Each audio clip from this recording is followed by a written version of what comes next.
Hey guys, welcome back to creatingtracks.com. Today we're going to learn about sidechain, and this is what we did last week.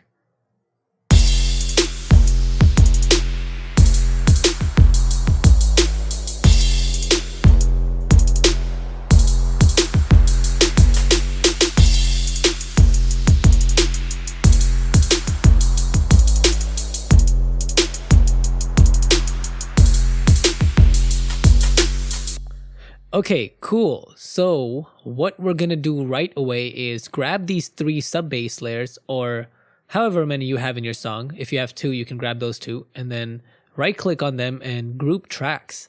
And I'm gonna rename this sub bass to it's not sub name, sub bass.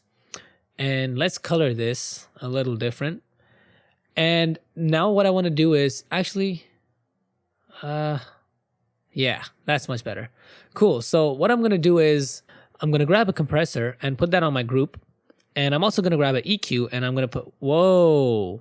See guys, we all have our problems.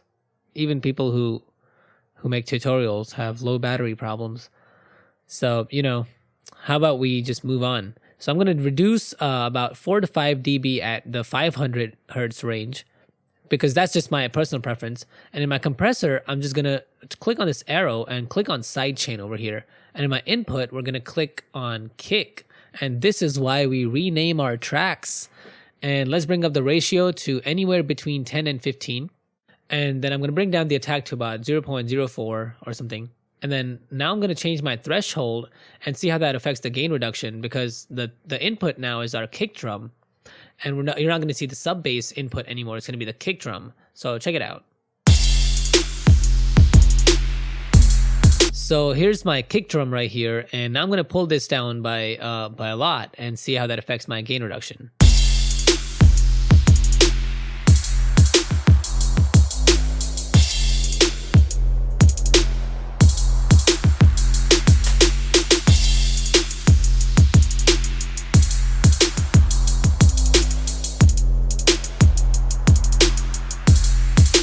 So what this does is it helps the kick punch through the mix. And now if I solo my kick and my sub bass, then you can hear before.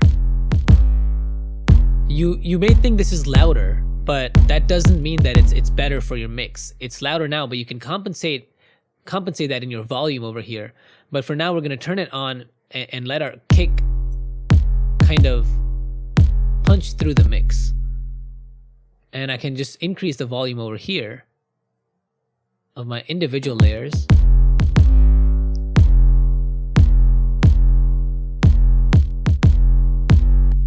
And here's our whole beat together.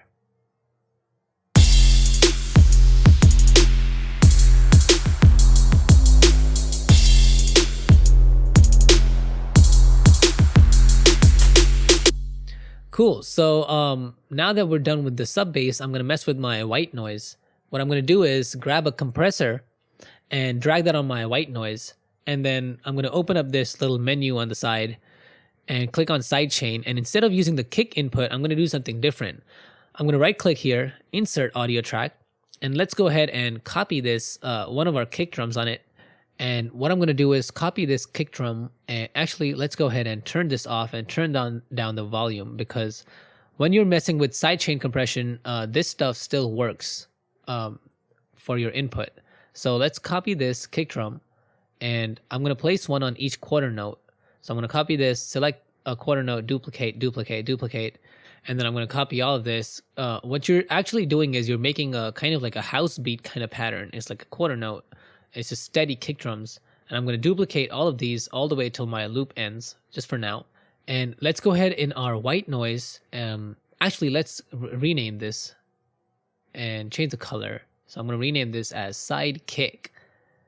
And now what I'm going to do is in our white noise track, I'm going to change the input to sidekick.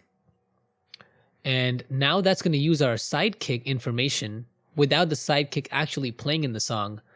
And now that's going to be affecting our white noise. So check it out. Actually, let's go ahead and solo the white noise and kick drum so you can hear it better. And actually, I'm also going to, yeah. So don't try to focus on this right here. And this is the sound that's going to be playing, the kick drum, but the side kick is what we're focusing on, because that's the pattern that's affecting our white noise.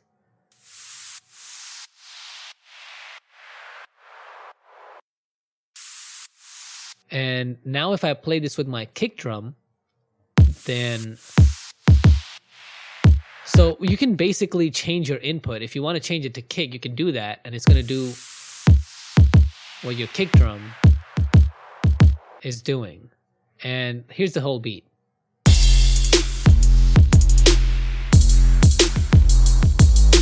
Or you could do side kick.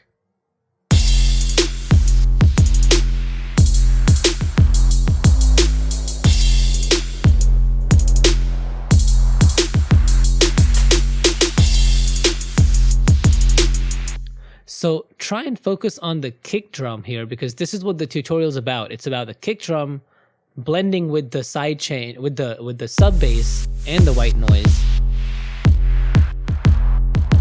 So if I turn off this sidechain compression from my white noise and my sub bass,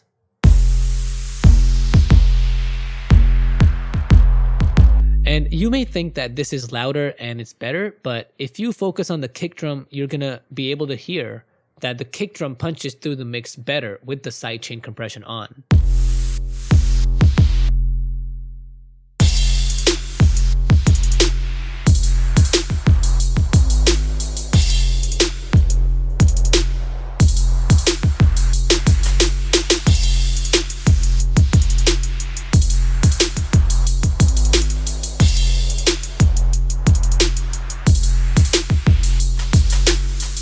So there you go, guys. I hope you enjoyed this tutorial. Thanks a lot for tuning in, and definitely stay tuned for more. Until next week.